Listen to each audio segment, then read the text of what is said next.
the empty line of hope. The space station glowed with cold white lights. People walked fast, machines hummed, and loud announcements echoed in many alien languages. It was a busy place, full of life, but not for Rena.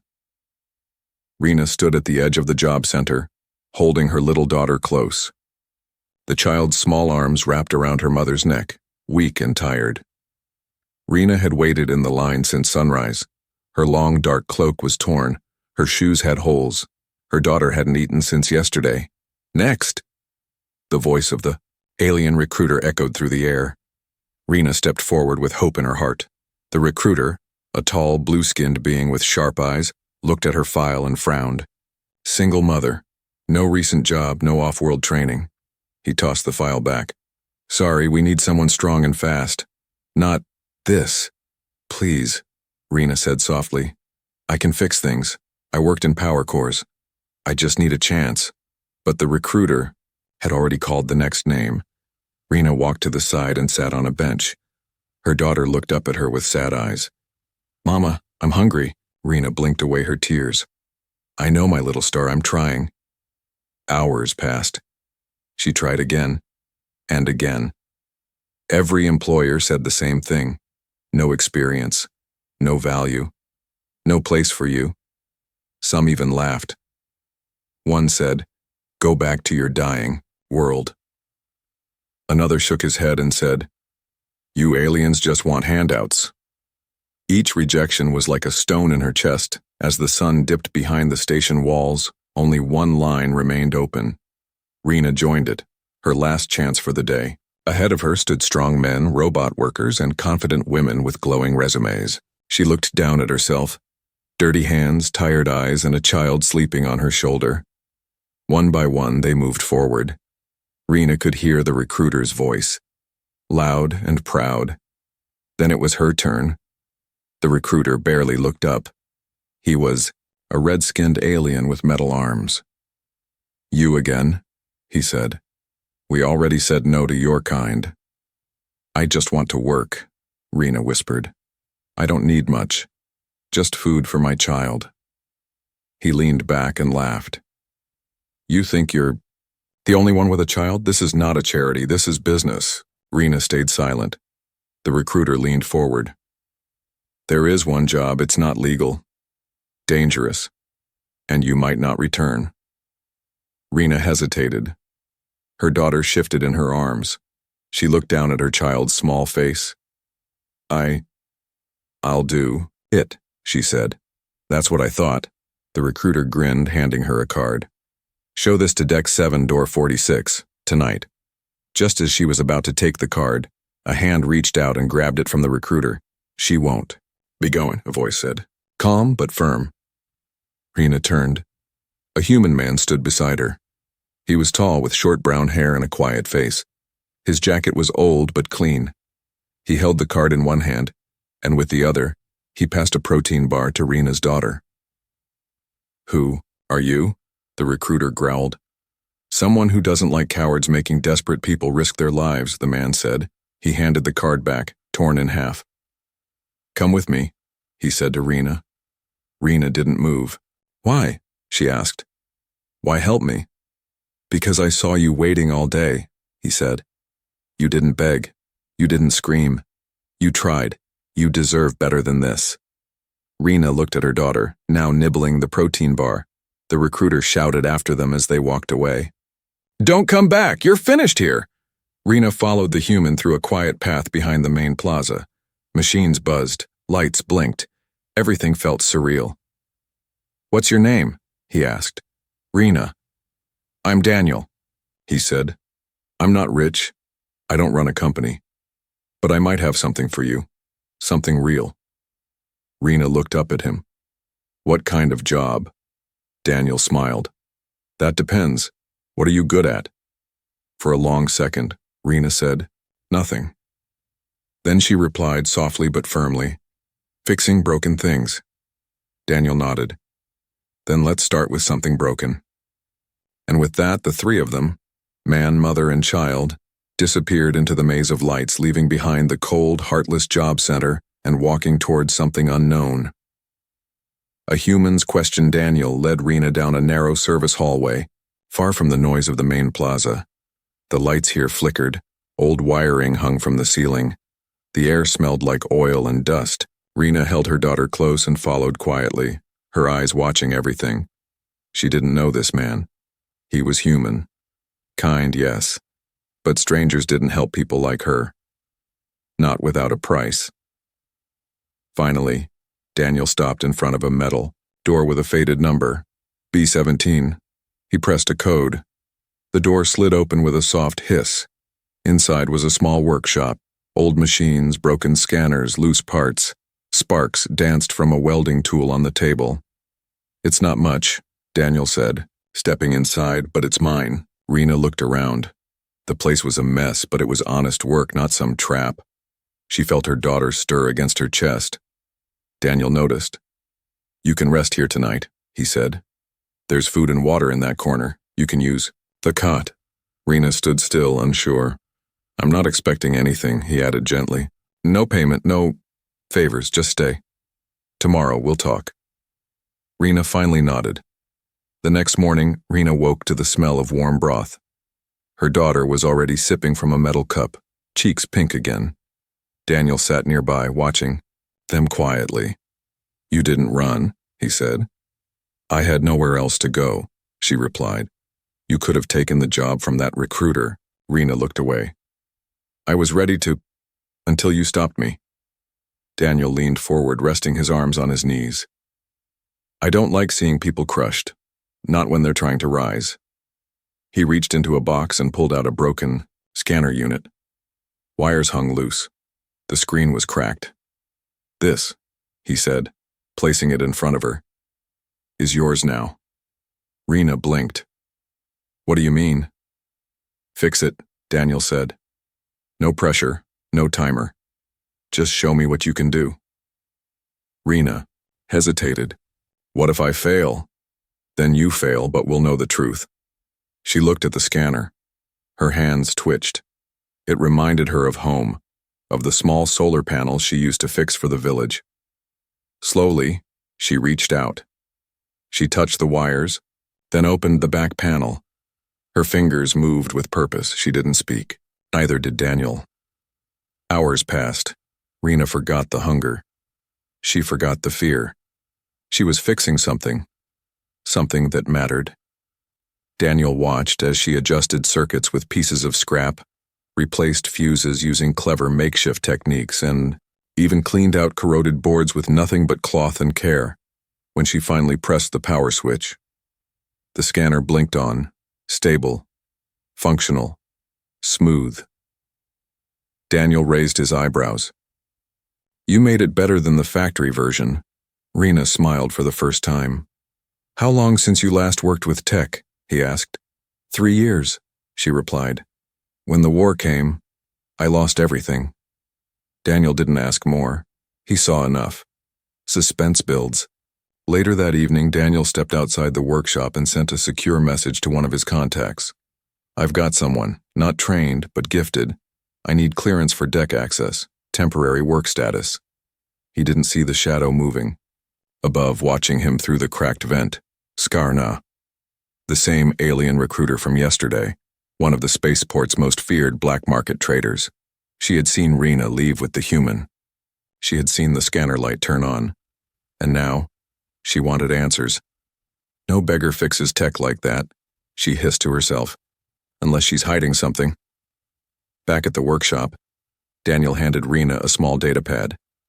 "What's this?" she asked. 5 broken scanners, he said. 5 days. Each one fixed gets you credits. Real credits. Enough to buy food. And if you finish all 5, we talk about long-term work. Rena stared at the pad. She was quiet for a long time. Then she said, "Why are you really helping me?" Daniel looked at her. "Because I've been where you are. Not as a mother, but lost. Forgotten. I only made it because someone gave me a shot." He stood and walked to the door. "Now I'm giving that shot to someone else." Rena looked down at her hands, calloused, dirty, tired, and finally she believed it. Outside, in the dark vent, Skarna whispered into her comm, Send me her background, she ordered. I want every file, every charge, every report. If she's hiding something, we'll bury her with it. Her assistant replied, Yes, mistress, but the human is under protection now. Not from me, Skarna growled. No one protects trash. The test no one saw coming. Rena woke early. Her daughter still slept, wrapped in a warm blanket Daniel had found the night before. The old workshop was quiet, but in her heart, a storm was building. Today was important. This was not survival anymore. This was a chance to become someone again. Daniel had left 5 broken scanners on the work table, each tagged with a number. Each one came from a different client on the space station. They all needed to be fixed by the end of the week. This was her test. Rena didn't wait. She washed her face, tied her hair back, and got to work. The first scanner was simple, just a power surge problem. She fixed it in an hour. The second had a corroded input chip. She replaced it with parts from an old repair box. By the end of the day, she had repaired 3. Daniel walked in and blinked in surprise. 3 already? I work faster when I'm scared, Rena replied with a small smile. Daniel handed her a sandwich. Then you must be a genius by now. Elsewhere on the station, deep in an office lined with black glass, Skarna stared at a large screen. Rena's face filled the display. Her records are too clean, she said coldly. There should be something. A crime, a lie, a mistake.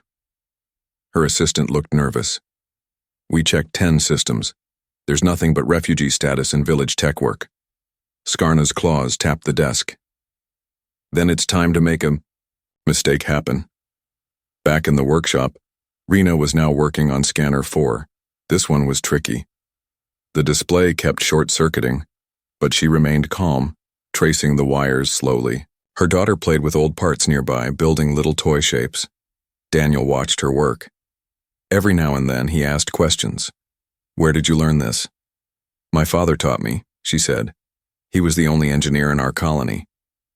And your mother? Rena's hands paused. She died in the fire, the day the mercenaries came. Daniel didn't ask more. He didn't need to. That night, as Rena and her daughter slept, a figure moved through the lower deck.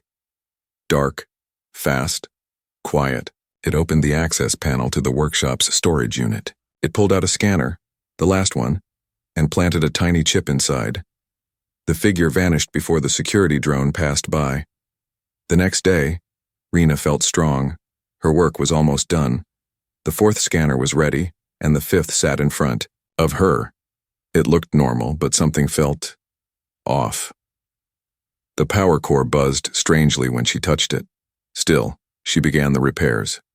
Midway through fixing the power conduit, the scanner suddenly flashed red and released a spark. Smoke filled the air. The scanner screen cracked. Daniel ran in and grabbed a fire tool. Rena coughed, pulling her daughter to safety. The scanner lay on the table, burned, half melted. Rena stared at it in shock. I didn't do anything wrong. I followed the steps. Daniel looked at her, calm but serious. I believe you, but clients won't. This was their most expensive unit. She sat down, her hands shaking. I didn't break it. I swear. I know, Daniel said, softly, but someone wants you to look like a failure. An hour later, security officers knocked on the workshop door. We've had a report, one said. Scanner sabotage, equipment damage, unauthorized refugee labor. Daniel stood in front of them. She works for me, legally. You'll both need to appear before the station board tomorrow, the officer said. Bring proof or face charges. As they walked away, Rena slumped into a chair. This is what happens, she whispered. They always find a way to break people like me. Daniel placed a hand on her shoulder. Then we find a way to stand back up. That night, while Rena sat quietly with her daughter, Daniel tore apart the damaged scanner. Bit by bit, wire by wire. Deep inside, he found something strange. A second chip not from the manufacturer. His eyes narrowed. You were set up, he whispered. And I think I know who did it. He placed the chip in a secure case. This changes everything. Meanwhile, in the upper decks, Skarna sat in a fine lounge drinking a glowing red drink. Her comm buzzed. "It's done," the voice on the line said. "Scanners ruined, security's involved." She smiled, showing sharp teeth. "Good. Let's see how far the human's mercy stretches now." Early morning, Rena stood in front of a mirror, wearing her cleanest clothes. Her daughter held her hand. Daniel stood beside them, carrying the broken scanner and the hidden chip as evidence. The council meeting would decide her future. But as she looked in the mirror, she whispered to herself, "I won't be small today, not anymore." The sabotage the station council chamber was cold. It wasn't the kind of cold you feel on your skin. It was the kind that settles deep in your bones. The walls were tall, metallic, and empty of feeling. Long tables stretched across the room with alien leaders sitting behind them in fine clothes and glowing robes. Rena stood at the center, holding her daughter's small hand tightly. Daniel stood beside her with the damaged scanner in his arms. They were two nobodies surrounded by powerful people who had never known hunger or fear.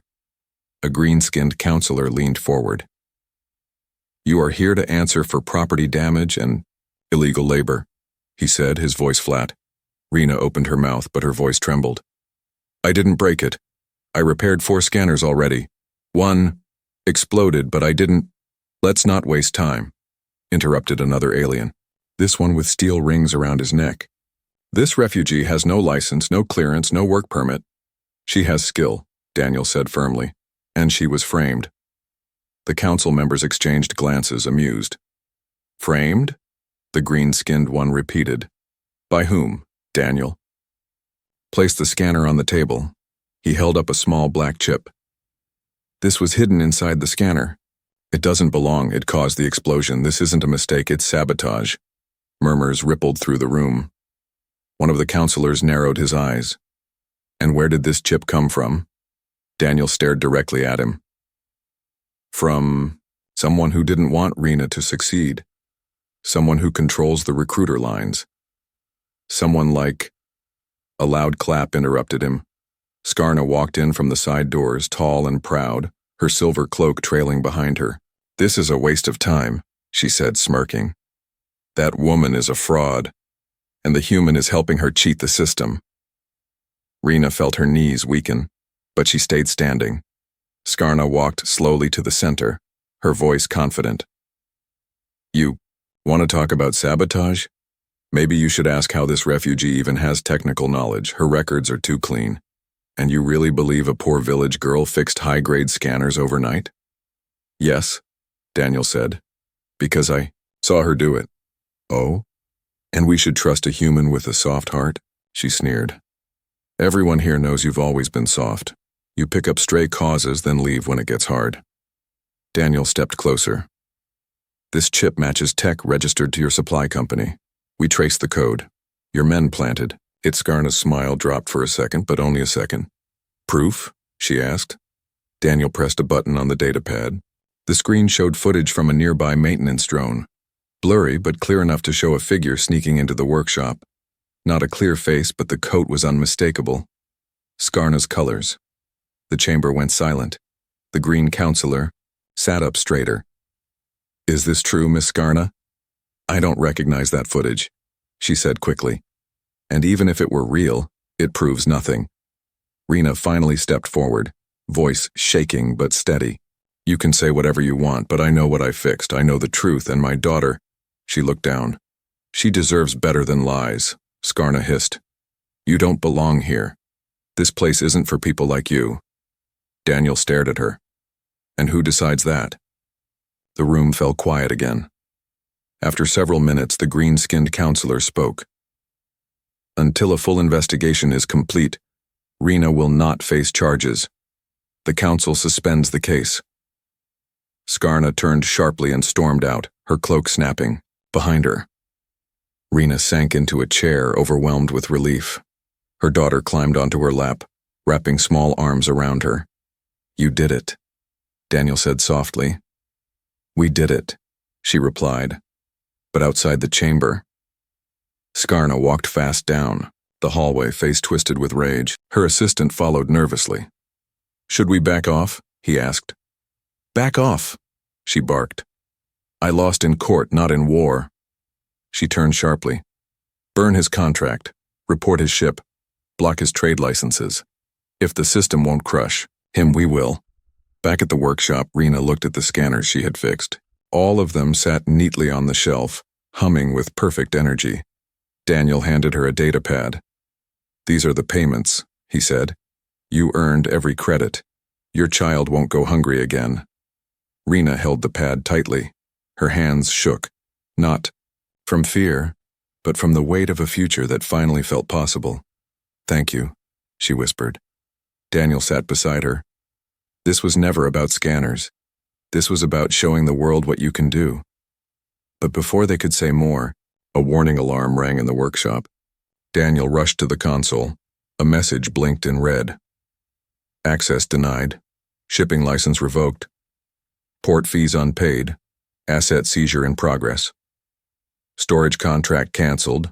You have 24 hours to vacate. Daniel cursed under his breath. Rena stepped forward. What does it mean?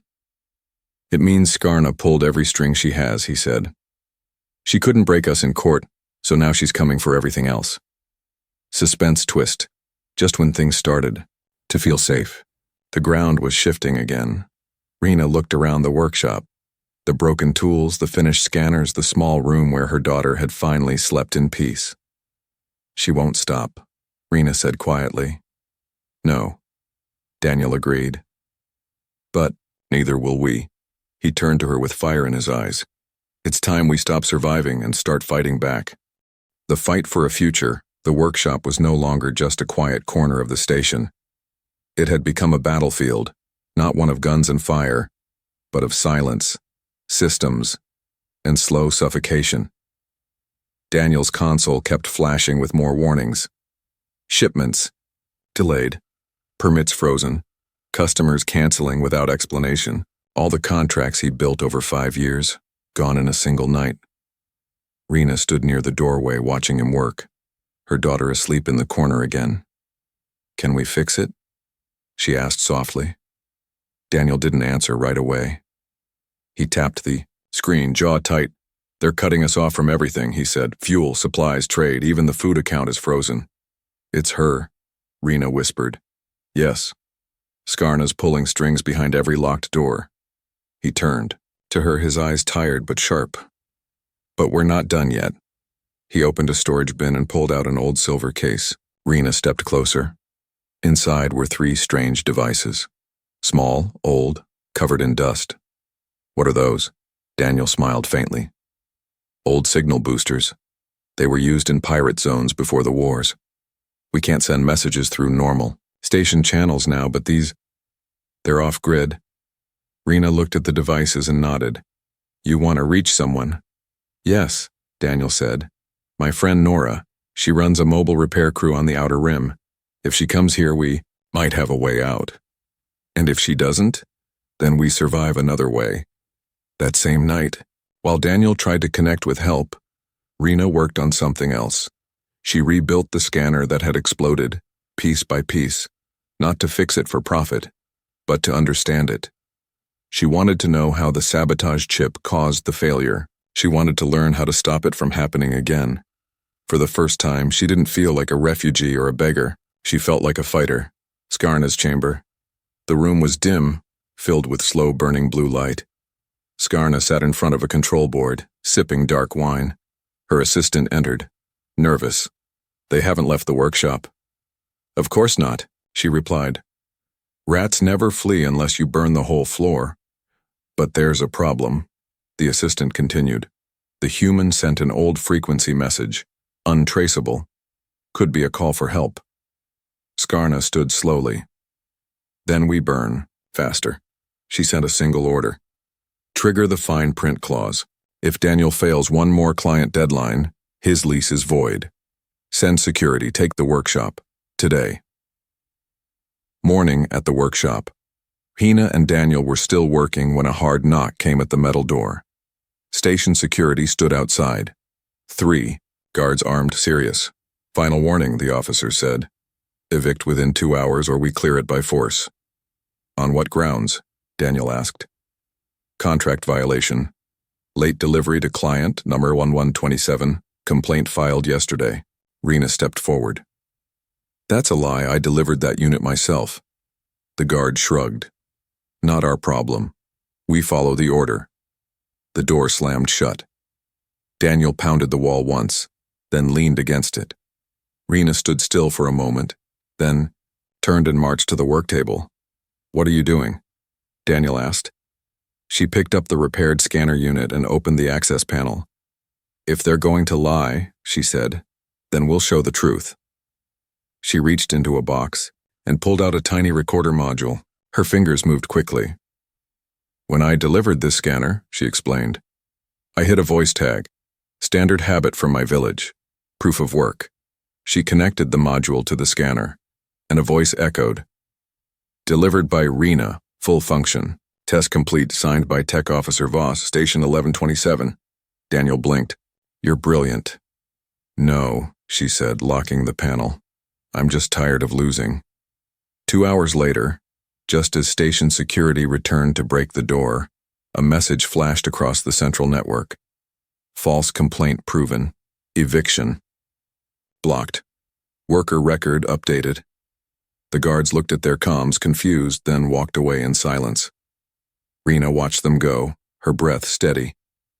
Daniel laughed, amazed. You just saved us. We saved us, she corrected. But even in that moment, something deeper stirred in her. She was no longer just saving herself and her daughter. She was learning how to fight the system, with skill, with truth, with voice. Later that day, Nora's ship finally responded to Daniel's call. Her small cargo freighter landed quietly in the rear port. Nora, human, wild red hair, loud boots, hugged Daniel hard. You look like hell, she said. Who's the genius refugee I've heard about? Rena stepped forward, nervous. Nora extended a hand. Heard you fixed scanners that even my best guy couldn't touch. We could use someone like you. Rena blinked. Me? Yes. Real. Pay. Real work. Off-station freedom. No one watching over your shoulder. Daniel looked at Rena. It's your choice. Rena looked at her daughter, then at the workshop, then at Nora. Finally, she said, I'll come, but one condition. Daniel comes too. Nora raised a brow. He's a traitor, not a tech. Rena smiled. He's more than that. He gave me back my name. Meanwhile, in the shadows, Skarna watched the ship lift off, rage in her eyes. I'll find them, she whispered. No one escapes. But far above her reach, in a small freighter headed for the outer rim, a mother, her daughter, and one stubborn human smiled under the stars. They didn't just escape. They started over. Trial of truth. The stars stretched like rivers outside the ship's windows as Nora's freighter moved silently through deep space. The lights of the station were long gone, and with them, so was Skarna. For now, Rena stood near the engine room, watching the pulse of the ship's core flicker with steady light. Her daughter slept nearby, safe, finally free from the fear of being taken, blamed, or ignored. But Rena wasn't at peace, because freedom came with questions. Who was she now? A worker, a refugee, a mother, a fighter, or something else? Daniel walked in, holding 2 steaming cups. Tea, he said, offering. 1. Nora's not big on comfort, but she knows how to stock a good drink. Rena took the cup with a nod. Thanks. You've been quiet since we left, he said. I'm not used to quiet, she replied. Quiet usually means something. Bad is about to happen. Daniel chuckled, then looked serious. Do you want to talk about it? Rena was silent for a long moment. I lied, she said finally. Not to you, to the council, and to myself. Daniel frowned. What do you mean? I said my past was clean, that I only fixed machines in my village. But it's not the whole truth. Flashback, 5 years ago. Rena was younger then, with fire in her eyes. The war had just begun. Mercenaries attacked colonies for fuel and parts. One day, they came. For hers, they offered her a deal. Fix their stolen war machines or watch her people suffer. She refused until they dragged her mother into the open. After that, she obeyed. She built, repaired, and upgraded enemy machines for months. Her hands became skilled, not just at healing, but at war. Then one night, she sabotaged their core, reactor. The blast freed her village, but the cost? Her name ended up on a mercenary list, marked as a traitor by both sides. Back to present. I was more than just a technician, Rena whispered. I built weapons for monsters, then destroyed them, and I ran. Daniel sat beside her. You did what you had to, he said. You survived. You protected people. The council wouldn't have cared, she said bitterly. They don't want the truth. They want a story that's easy to control. Then maybe, Daniel said quietly, it's time to tell the story yourself. All of it. The next morning, Nora's ship docked at a neutral trade ring near a dead moon. Small, unimportant, but outside Skarna's influence. They needed supplies, and Daniel had planned to sell some spare parts. But as he stepped off the ship, something changed. A soft ping echoed in his wrist communicator. Identity match confirmed. Warrant in place. Stand by. He didn't even have time to react. Security bots dropped from the ceiling, surrounding him with weapons drawn. Daniel Halen, one of them said, you are under investigation for smuggling, aiding fugitives, and obstruction of station law. Rena stepped out just as they shackled him. No, she shouted. This is a mistake. The lead officer looked at her. If you interfere, you'll be charged too. Daniel gave her a small smile. It's okay. Don't fight them here. They took him away.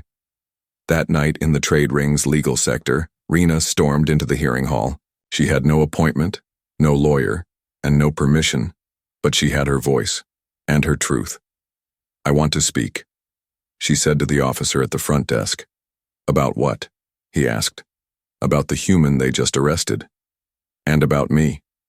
The officer hesitated. Then, without speaking, he opened the hearing room doors. Rena stepped in. The hall was small. Just 5 judges, a camera, and a single chair. Daniel sat quietly, shackled, bruised from the bots. One of the judges said, You are not listed as a witness. Then add me, Rena replied, because this man is being punished for helping someone like me. And if you want to charge him, then charge me too. The judges exchanged glances. State your name and origin. Rena, former colony worker, former war tech, refugee. War tech? One judge asked. Are you confessing to war crimes? No, she said. I'm confessing to survival. She stepped forward and told them everything. The mercenaries, the forced labor, the reactor explosion, the fake charges, the silence she lived under, the lies she had to tell just to breathe. The room was quiet. Why speak now? A judge asked. Because Daniel believed in the version of me that didn't lie, she said, and I want to be that version again. Silence followed. Then a slow voice spoke from behind the glass wall. It was a station observer. We've reviewed the footage, he said, and the data trail. The sabotage charge was manufactured. The refugee record was manipulated. The case against Daniel built on lies. He looked at Rena. You risked your name for someone else. That used to mean something. He looked at the judges. I recommend full clearance and removal of all black marks. Hours later, Daniel and Rena stood outside the hearing hall, free. You didn't have to do that, Daniel said softly. Yes, I did, Rena replied. You fought for my name. Now I fight for yours. So what now? He asked. Now, she said. We stop hiding, we start building. Back on the ship, Nora handed Rena a datapad. This is real, she said. Your own ID, your own code, your own title. Engineer Rena, with full trade status. Rena took it in her hands. It was the first time in years she held something that belonged to her. Welcome to the crew, Nora said. Rena turned to Daniel. Ready to change a few more lives? She asked. He smiled. Always. A place called home.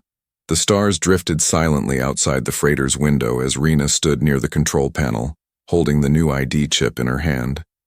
The soft glow from it lit up her face, one once filled with fear, now steady with fire. Engineer Rena. Not refugee, not unwanted. This was hers.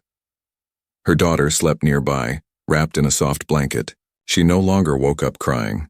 She no longer flinched at loud noises. And Rena no longer walked with her eyes down. But she wasn't done yet. The next day, Nora gathered the crew in the cargo bay. Daniel stood to one side, arms crossed. Rena stood beside him. We got a new contract, Nora announced. A colony station out in the Zeeland Drift. Their systems are old, falling apart. They don't have the credits to hire a corporate team. So? Asked a mechanic. So we're going anyway, Nora said. And this time, Rena's in charge. The room went quiet. Rena stepped forward, holding up her datapad. We fix their systems. We give them power, water, life. We don't do it for the money, we do it because no one else will. One of the techs raised an eyebrow. And who says you're ready to lead? Daniel spoke up. I do, Nora added. And so does every scanner she touched. The crew nodded, slowly at first, then all together. As they prepared to launch, a message pinged from the Zeeland Drift. Warning. Local raider activity in system. Enter at your own risk. Nora looked at Rena. Still want to go? Rena didn't blink. They helped no one. Now we'll help everyone. Daniel smiled. That's the spirit. Zeeland Drift 3 days later. The colony station hung in space like a dying heart. The lights were dim, ships were docked but lifeless. Smoke trailed from one corner of the outer wall. Rena's daughter pressed her face to the window. Mama, is that where the people live? Yes, Rena said, and we're going to help them. They docked slowly. The airlock hissed open, and a thin, older alien man greeted them. His clothes were patched, his eyes sunken. You're really here, he whispered. We called for help weeks ago. Rena stepped forward.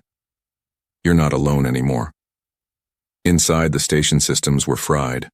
The water filters had failed. Life support was dying.